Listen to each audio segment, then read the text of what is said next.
Ranabir. Well, today we will be previewing the match between England versus Panama. Before that, so Ranabir, how are you doing? I'm fine, and especially looking into the match yesterday itself, it has been a fascinating evening for all the football viewers, football lovers, enthusiasts all over the world itself. We were expecting Germany to make a comeback itself, but they struggled all throughout the match, and in the stoppage time we saw Toni Kroos, the one who has been in splendid form playing for the Real Madrid, came up with a fantastic free kick. And I guess the Swedish defender who was there, who just conceded that foul just outside the penalty box itself, would be absolutely sorry. But after all, this is all about football, and this is all about World Cup. But yes, that last late goal saved the German team from blushes, but that is probably not going to be enough for them, because they'll be facing none other than South Korea in the last match, and that's going to be very important. If Germany fails to win that match itself, and if Sweden wins the last match against Mexico, then Germany won't be going to the next round. And that's why we are in a pretty good position, and the German fans, they know what the champions of 2014 can do, but it was not that a convincing display, especially stars like Thomas Muller, Draxler. They were not being able to come up with the best performances. But credit goes to someone like Marco Reus, who came up with a fantastic performance, and Manuel Neuer, the captain of the German team and also the goalkeeper, who showed that why Joachim Löw had belief in his caliber, and he came up with fantastic saves. But the red card shown to Jerome Boateng will be something which will definitely worry the German coach. But it was good to see someone like Anthony Rudiger, the Chelsea player, who played pretty well in the defense. So altogether, German fans, they can have huge sigh of relief. At least they'll wait for the next match in the very next week itself, when they'll play against South Korea, the Asian team which played well against Mexico, but they didn't win, and they lost by the match 2-0. So that's something. Park Young, the player who plays for Tottenham Hotspur, one of the key players for South Korea, will definitely look to show his abilities when the team plays against Germany next week.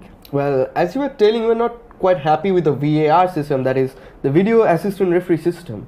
Why exactly aren't you not happy? See, when VAR, when it was decided, when FIFA decided that they'll be incorporating VAR into this year's World Cup, it was told that VAR will be bringing in more transparency, and it will reduce the sort of manual errors which we have been seeing coming from the referees itself.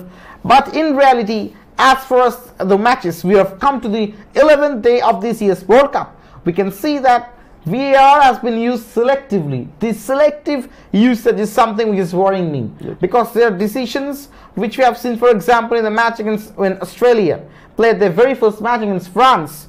So that decision which the French team got, the penalty itself, and Anthony Griezmann scored, that was a pretty dubious decision. And again, when Brazil played their very first match against Switzerland itself, Gabriel Jesus was pushed in the penalty box itself, but the team wasn't awarded a penalty itself. Again, yesterday, when the Sweden was going in a counter-attack, and Jerome Boateng, the German defender, clearly pushed him in the penalty box. It was a clear foul to the viewers' eyes. Absolutely. The viewers all over the world, they're absolutely sure. When the German players were saying, German supporters were saying, yes, we have to accept that it was a clear penalty.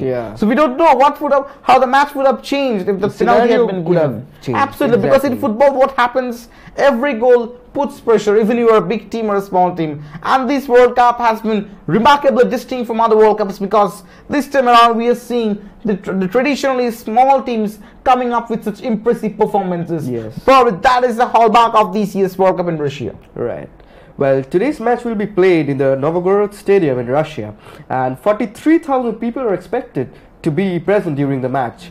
Well, it's going to be a bit hot today during the match in Novgorod, and the players of England might face some problem because of this hot temperature, right? What would you say about that? Well, I won't be saying that would get a problem, because players nowadays, when they're playing Champions League or something, they're traveling all over the world, especially in Europe itself, and with global warming itself, temperature of the world has taken a beating altogether. So temperature won't be a problem. As far as Panama is concerned, well, they're pretty acquainted with all sorts of conditions, so that won't be a problem for the professional players, because they maintain such good health and they maintain such good hygiene altogether with fitness. So I think even it's pretty hot out there in Russia now, it won't be hampering performances of the players altogether. Yeah. Well, Ranabir, England has won the last match with Tunisia with 2-1, right? So what do you think about their approach for today's game? Well, the equation is pretty simple.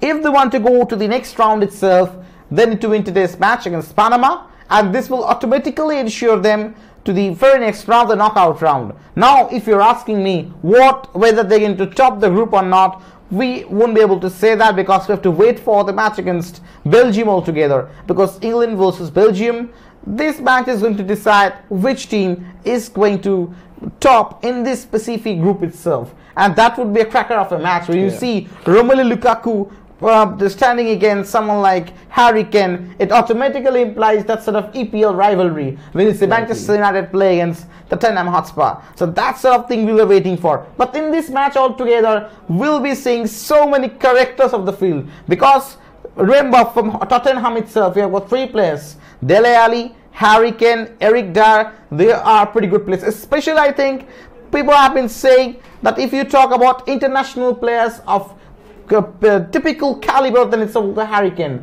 because Harry Kane is one such world-class player. And apart from this, Marcus Rashford, he has been a raw talent, pretty young, runs fast and can score goals. So he is also one of those players we'll be keenly waiting to see. And they have got other players as well. Raheem Sterling, whom we have seen playing so well against Liverpool, and now he plays so well against Man City. Probably he's one of those main players who has been pivotal again for Man City's EPL trump this year. So altogether, English team has got a pretty good bench strength, and let's not forget that they have got seasoned players like Danny Welbeck, and in the defense also they have Gary Cahill, who had some sort of average season for Chelsea. John Stones, the tall lanky defender for Man City, he has also been coming up with match hit performances.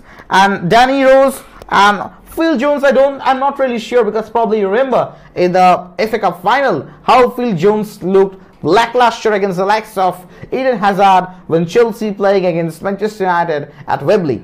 So altogether, it can be said that the English team does have the potential to go to the next round, and I think it won't be pretty tough for the Three Lions to win a match against Panama, who are making their debut and the World Cup itself along with Iceland. Yes, as far as Iceland is concerned, we have seen Iceland coming up with a good performance against Argentina. Such a small team, So we can expect Panama to make a good comeback and probably show that they are not to be the minnows. They have the capability in themselves. Probably that's what will motivate the players from Panama. And let's not forget that they have players like Michael Murillo, Harold Cummings, Fidel Escobar, Roman Torres. All these players are good. As far as forward is concerned, Ismail Diaz need to play well for Panama, because playing well is something, and scoring, getting into the score sheets is absolutely different. And especially when it's World Cup, because you need to have the stamina, you need to be a true poacher in the penalty box,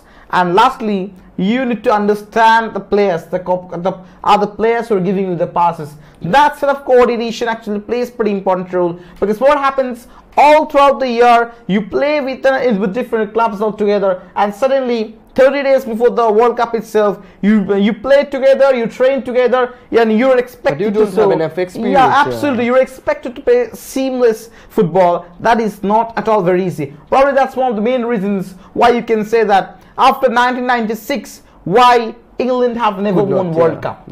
So that's one of the main reasons why I think, although previously we have seen in the 90s, they had players like David Beckham, Paul Scholes, or Lampard, the golden Gerrard. generation. The golden generation of England failed to go to the semi-finals or even finals. But this batch of players with Harry Kane, Rashford, Dele Alli, these players have the mettle to become successful at the highest level. So I think this English team looks on paper to be very promising as far as the cup winning chances are concerned. Well, you're talking about Harry Kane, right? Do you think England is being way too dependable on him? Well, as far as goal scoring opportunities are there, they have got good forward players. But Danny Welbeck, well, he is not that in good form. He has been suffering from injuries. On the other hand, Marcus Rashford, he had a mixed season altogether at Manchester United, because in the later half of the season, we saw Romelu Lukaku back in the form itself. And Dele Alli, Yes, he has got little niggle. I'm not sure whether he'll be playing from the start or not. Probably he'll be coming in as substitute. And other players are there. But to some extent, I'm saying it again, rather stressing it again, that if you call a player of a world-class player altogether, it's going to be Harry Kane. Right. So as far as goal scoring chances are there, I think Harry Kane has to take added responsibility for the three lions. Yeah.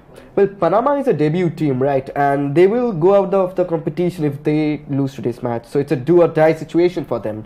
So what, according to you, should be their approach in today's game? See, first and foremost, they're well aware of the fact that they are no match to England. There can't be a discussion regarding that. But what they can do, we have seen small teams coming up with such good defense techniques. Costa Rica played so well against Brazil.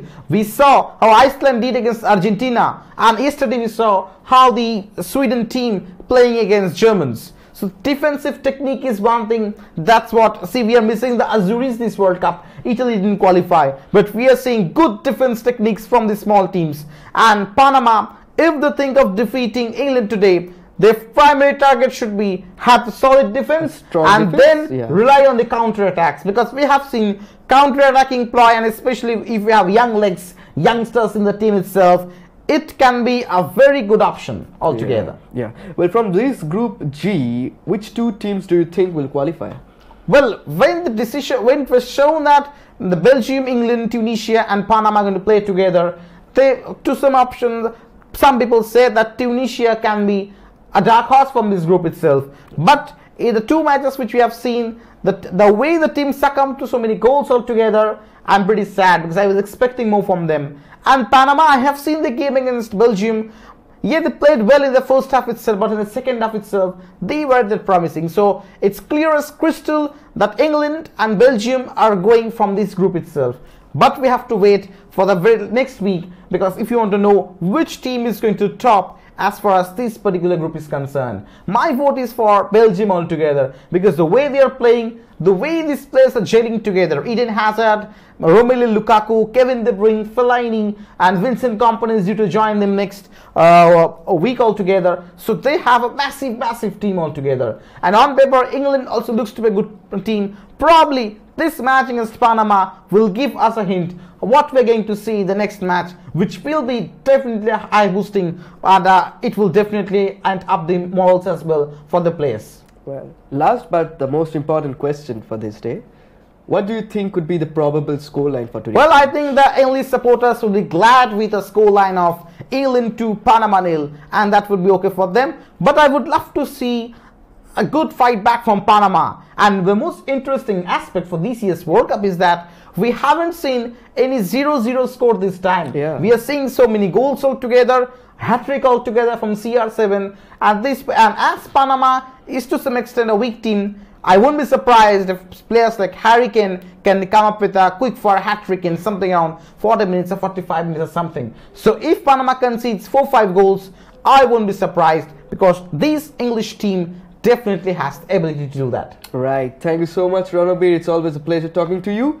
Thanks to you for staying tuned to us on Googly Goals, powered by Googly Mania. Stay tuned on our Facebook pages, like, share and comment. Till then, enjoy the match and ta-da.